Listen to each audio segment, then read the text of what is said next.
May 25, 1965. Lewiston, Maine. A boxing ring. 2,434 people watching. One punch that takes 1.8 seconds. A controversy that lasts 60 years. That night, Muhammad Ali didn't just knock out Sonny Liston.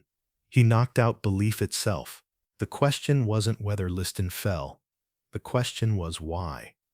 And in the space between Ali's fist and Liston's temple, between what the camera saw and what the eye believed, between victory and suspicion, something died that night in that small Maine town. Not a man, not a career. Trust. But nobody knew that yet. When Ali walked into the St. Dominic's Arena on a Tuesday evening in spring, wearing a white terry cloth robe with red trim, moving like water through the narrow aisle, past wooden folding chairs occupied by locals who paid $8 for the cheapest seats, past reporters who came expecting a fight and would leave with a mystery instead. The arena smelled like popcorn and cigarette smoke and old wood. The ceiling hung low, the lights harsh. This wasn't Madison Square Garden. This wasn't even a proper boxing venue.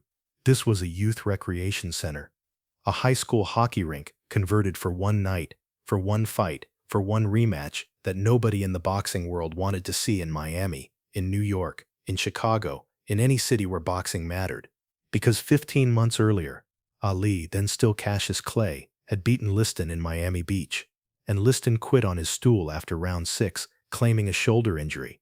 The boxing world called it suspicious, called Liston a quitter, called the whole thing a work, so the rematch couldn't happen anywhere respectable, couldn't happen where boxing commissions might ask too many questions, had to happen in a place desperate enough for attention to host a fight nobody else would touch. Lewiston, Maine. Population 41,000. Known for textile mills and not much else. A town where the biggest event of the year was usually the high school football championship, now hosting the heavyweight championship of the world. The locals didn't know what to make of it. Boxing didn't belong here.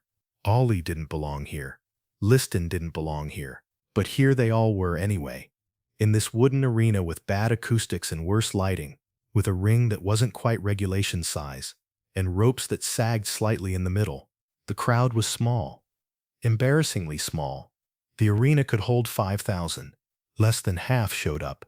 The rest of the country watched on closed-circuit television in theaters, paying to see the rematch on big screens, because hardly any television network would broadcast it live. The first fight ended too controversially. This fight carried too much baggage. The boxing establishment wanted it to go away quietly, but Ali wouldn't let anything go away quietly. He bounced on his toes in his corner, white trunks catching the overhead lights, gloves tapping together in rhythm, making that sound leather makes when it's tight and new and waiting to hit something. His corner team surrounded him. Angelo Dundee, Drew Bundini Brown, Ferdy Pacheco. They looked worried. Not about Liston, about everything else, about the rumors, about what they'd heard in the days leading up to the fight. Because 3 things followed this rematch, like shadows. First, the Nation of Islam. Ali had joined after the first Liston fight, taken his new name, declared himself a black Muslim in an America that didn't know what to do with that. Malcolm X had been assassinated 3 months earlier, shot dead in Harlem, and the conspiracy theories swirled. The government watched Ali now. The FBI had a file. Being Muhammad Ali in 1965 meant being followed, being questioned, being marked as dangerous by people in power who didn't like black men who refused to stay quiet. Second, the mob. Liston had connections. Everyone knew it. He'd been managed by underworld figures, had debts to people who didn't accept "I'll pay you back eventually" as an answer. Rumors spread that Liston threw the first fight, that organized crime had bet big on Ali, that the fix was in. Nobody could prove it. Nobody could disprove it either. So the rumors grew, became fact through repetition, became the accepted truth in bars and gyms across the country. Liston took a dive. Everybody knew. Third, the death threats. In the week before the fight, someone called the Maine State Police, said there was a contract on Ali's life, said he wouldn't leave the ring alive. The police took it seriously enough to flood the arena with officers, to search every person entering, to create a security perimeter around Ali's locker room. The Nation of Islam sent their own security men in dark suits and bow ties, who watched everyone, trusted no one. The tension was thick enough to taste. Ali pretended not to notice. Pretended this was just another fight. But his eyes moved constantly, scanning the crowd, watching the aisles, tracking movement. A 23-year-old man trying to look fearless while wondering if someone in this small arena had come to kill him. Across the ring, Sonny Liston sat on his stool. 33 years old, 6'1", 215 pounds. Shoulders like a bull, fists that had broken men, a face that looked carved from granite, heavy brow, flat nose, eyes that held no light, no warmth, nothing but accumulated violence from a life that had never been gentle. He'd grown up in Arkansas, one of 25 children, beaten by his father, fled to St. Louis as a teenager, fell into crime, served time, learned to fight in prison. Boxing saved him the way it saved men who had no other options. He became heavyweight champion by destroying Floyd Patterson, became the most feared man in the sport, then lost to this loudmouth kid from Louisville, who danced and talked and made Liston look slow, look old, look finished. Liston wanted this rematch. Needed it.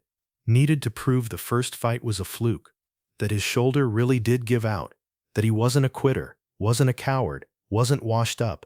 Needed to take back what Ali had taken from him. The title, the respect, the fear, the fear. He stared at Allah across the ring. Ali stared back. The referee, former heavyweight champion Jersey Joe Walcott, gave final instructions. The fighters touched gloves, walked back to their corners. The bell rang. Round 1. Ali came out fast, moving, circling, keeping distance. Liston stalked forward, flat-footed, methodical.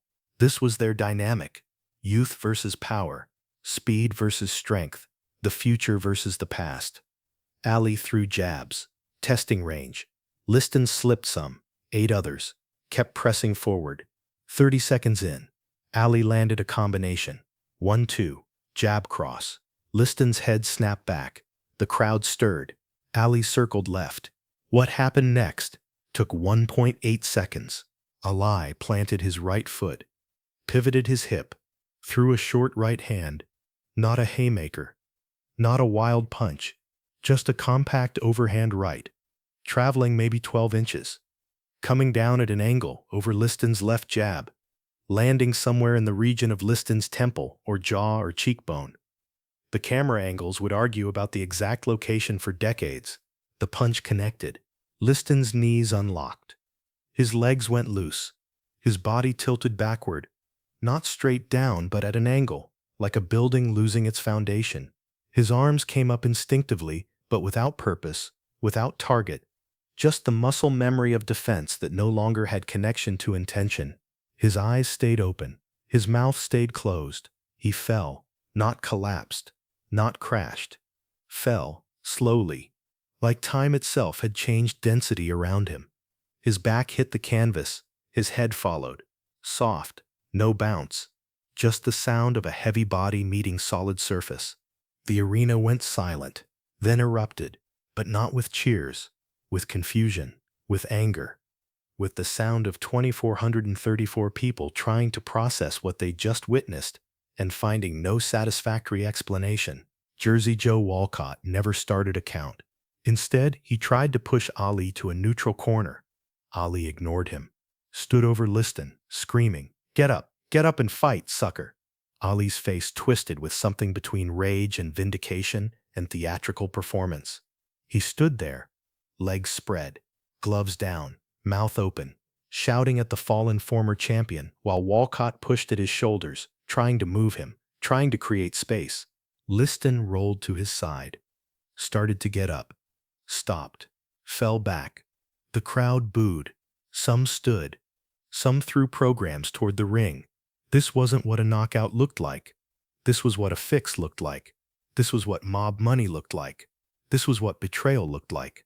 At ringside, Nat Fleischer, editor of the Ring magazine, the most respected boxing publication in the world, started counting. 12 seconds. 15. 20. Liston was still down. Walcott was still trying to move Ali. Nobody was in control. The fight had fractured into chaos. Finally, Liston stood. Walcott, confused, signaled for the fight to continue. Ali and Liston circled each other for a few more seconds. Punches were thrown. Nothing landed clean. Then Fleischer, at ringside, shouted at Walcott, "The fight is over. I counted him out." Walcott stopped the action, grabbed Ali's arm, raised it. "Fight over. Knockout. Round 1. Time 1 minute. The crowd rioted. Not figuratively, literally rioted. Chairs were thrown. People rushed the ring. Police formed a barrier. Ali's security surrounded him, rushed him through the ropes, down the aisle, into the locker room. The arena descended into chaos. Shouting, shoving, the raw anger of people who paid money to see a fight and got something else instead. Something they couldn't name but knew was wrong. In the locker room, Ali's hands shook as they cut off his gloves. Not from fear, from adrenaline, from the aftermath of violence, from the knowledge that he'd just won the most controversial fight in boxing history, and somehow that felt worse than losing. Dundee tried to calm him. Bundini paced. Ferdy Pacheco, the fight doctor, checked Ali's vitals. Fine. Unmarked. He'd barely been touched. Outside, reporters screamed questions. Was it fixed? Did Liston take a dive? What really happened? Nobody had answers. Only theories. The theories would multiply for decades. But what actually happened in those 1.8 seconds? The punch landed. That much is fact. Cameras caught it. Multiple angles. A short right hand coming over Liston's jab, making contact with the side of his head. Contact doesn't equal knockout power. But contact happened. Ali threw it. It landed. Liston went down. Here's where fact ends, and interpretation begins. Was it a legitimate knockout? The punch looked short, looked weak. Ali had hit Liston harder in the first fight, multiple times, and Liston never went down. Now one small punch drops him in round 1? It strained belief. Boxing experts who'd watched thousands of knockouts said it didn't look right, didn't sound right. When a punch carries real knockout power, there's a sound, a crack, a thud, something that tells you force was transferred from fist to skull with enough violence to shut down the brain's ability to keep the body upright. Nobody heard that sound. Nobody saw that impact. But then, other experts pointed to the punch's trajectory. An overhand right, coming down at an angle, can catch the temple at just the right spot. The temple is vulnerable. The bone is thin. Behind it runs the middlemeningeal artery. A sharp blow there can cause temporary neurological disruption. It doesn't have to look devastating to be effective. Physics doesn't care about appearance. Force equals mass times acceleration. The punch had enough of both to matter. Maybe, or maybe Liston just quit. Maybe he looked at Ali and saw youth, saw speed, saw 3 more years of being dismantled in front of crowds who'd never respect him again, and decided it wasn't worth it. Maybe he remembered the first fight, remembered sitting on his stool after round 6 with his shoulder burning, remembered telling his corner, "I can't go on," remembered the shame that followed. Maybe he saw a chance to get out early this time, to take a fall that looked almost believable, to collect his purse and walk away. Fighters quit sometimes. They just usually don't admit it. Or maybe the mob had a hand. Maybe Liston owed too much money to the wrong people. Maybe someone told him, "You're going down in round 1, or you're not leaving Maine alive." Maybe the death threats weren't aimed at Ali. Maybe they were aimed at Liston. Maybe he weighed prison time for fixing a fight against a bullet in the back of his head and chose prison. At least in prison, he'd be breathing. Or maybe, and this is what Ali believed until he died, the punch was simply perfect. A perfect shot at a perfect moment, catching a fighter whose reflexes had slowed just enough that he couldn't slip it. Ali trained his whole life to throw punches that looked effortless but carried devastating precision. The anchor punch, he called it later. A short right hand based on a Jack Johnson technique, designed to look like nothing while doing everything. Maybe Liston just got hit with something so technically perfect that his brain shut down before his pride could keep him standing. Nobody knows. That's the poison of the phantom punch. Not the mystery, the permanent uncertainty, the inability to ever prove what happened, because the truth died somewhere in those 1.8 seconds. suffocated under the weight of rumors, and mob connections, and racial politics, and a sport so corrupt that legitimate knockouts look suspicious. In the immediate aftermath, the boxing world turned on Ali, not for winning in a way that looked wrong. The press conference after the fight was vicious. Reporter after reporter called it a fix, called Ali a fraud, suggested he was part of a conspiracy. Ali defended himself the only way he knew how, with words. "You missed the punch," he shouted at one reporter. "You weren't watching. I hit him with a hard right hand. Ask Liston." But Liston wasn't talking. Liston left the arena through a back exit, got in a car, disappeared, wouldn't give interviews for weeks. When he finally spoke, his explanation was simple. "I got hit with a good punch. I went down. That was all. No elaboration, no details. Just the minimum number of words required to close the subject." The boxing commissions launched investigations, found nothing conclusive. Some states refused to recognize Ali as champion, called the fight no contest instead of a knockout. The Ring magazine refused to name Ali Fighter of the Year despite him being the reigning heavyweight champion. The World Boxing Association stripped him of his title for taking a rematch with Liston instead of fighting their mandatory challenger. Ali had to win the title back a third time just to satisfy the bureaucrats who wanted him gone. And the public? The public split. Black America, for the most part, believed Ali, saw a young black man defeating the old guard, saw white reporters refusing to give him credit, saw the same racist patterns that played out everywhere else in American life playing out in boxing. If a white fighter knocked out a black fighter in round one, would anyone question it? Or would they just call it dominance? White America, for the most part, didn't believe. Saw a loudmouth who joined the Nation of Islam and refused to be humble. Saw a fight that looked fixed in a sport everyone knew was corrupt. Saw exactly what they expected to see. Proof that Ali was a con man, that his talent was exaggerated, that he needed organized crime to win. The Phantom Punch confirmed what they already believed. But here's what the Phantom Punch actually revealed. People don't watch boxing to see what happens. They watch to have their beliefs confirmed. If you think Ali is great, the punch was brilliant. If you think the sport is corrupt, the punch was fake. If you think race determines everything, the punch was about racism. If you think nothing is ever simple, the punch was legitimately complicated. The punch became a Rorschach test. You saw in it what you brought to it. 3 months after the fight, Ali sat for an interview with a young sports reporter who asked him directly, "Did Liston take a dive?" Ali looked at him for a long time, then said, "You want to believe he did. That's the real question. You want to believe I can't beat Liston without help, so you see what you want to see. I saw what I threw. I felt it land.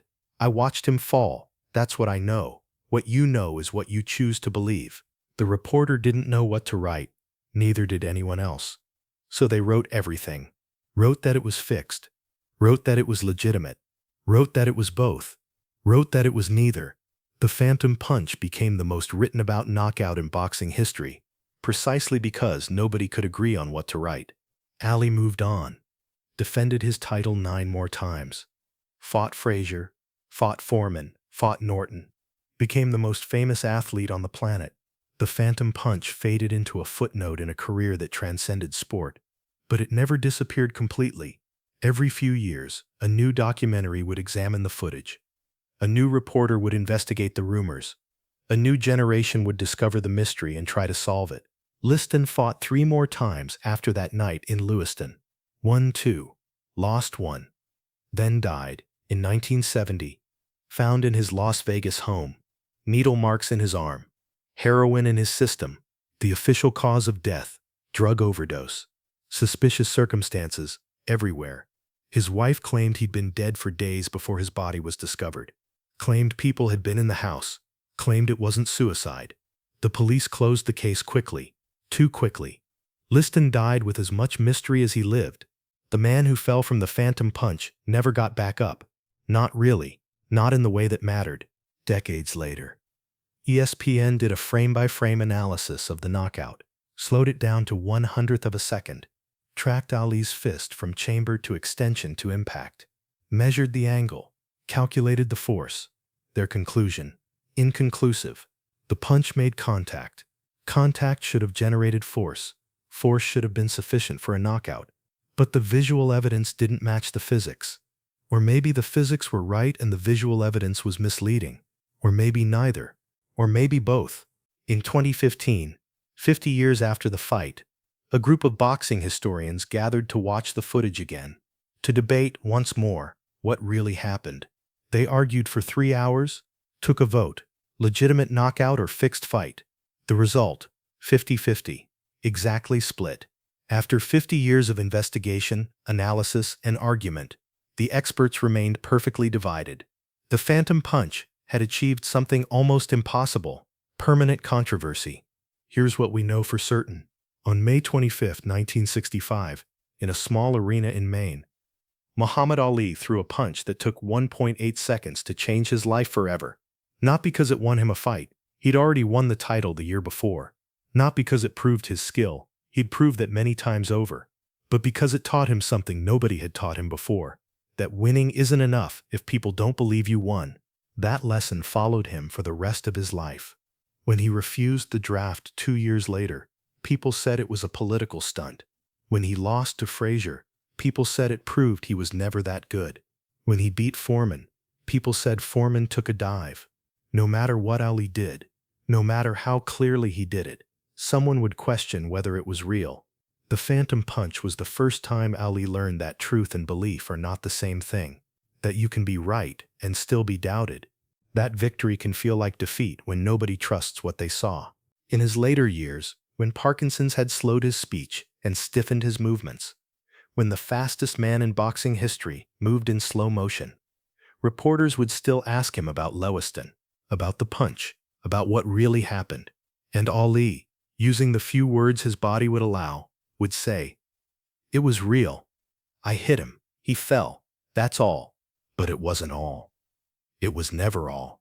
Because the phantom punch proved something Ali spent his whole life fighting against: that a black man's achievement will always be questioned, will always need additional proof, will always be suspect, until it's been verified by authorities, who often don't want to verify it.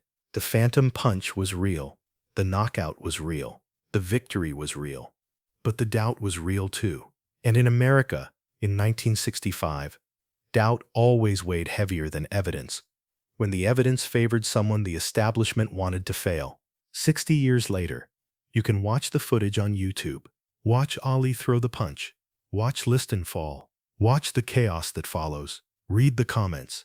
Half will say it's clearly legitimate. Half will say it's clearly fake. The split remains perfect. The controversy remains alive. Because the phantom punch wasn't a punch at all. It was a question. The question nobody answered, because answering it would require admitting something uncomfortable: that we don't judge what we see. We judge who we're seeing. And we'd already judged Muhammad Ali long before his fist ever touched Sonny Liston's face. The punch landed. That much is true. Everything else is belief. And belief, unlike truth, never has to answer to evidence. It just has to feel right. For the people who loved Ali, the punch felt like justice. For the people who hated him, the punch felt like fraud. Both groups saw the same 1.8 seconds. Both groups believed different realities. That's the real phantom, not the punch.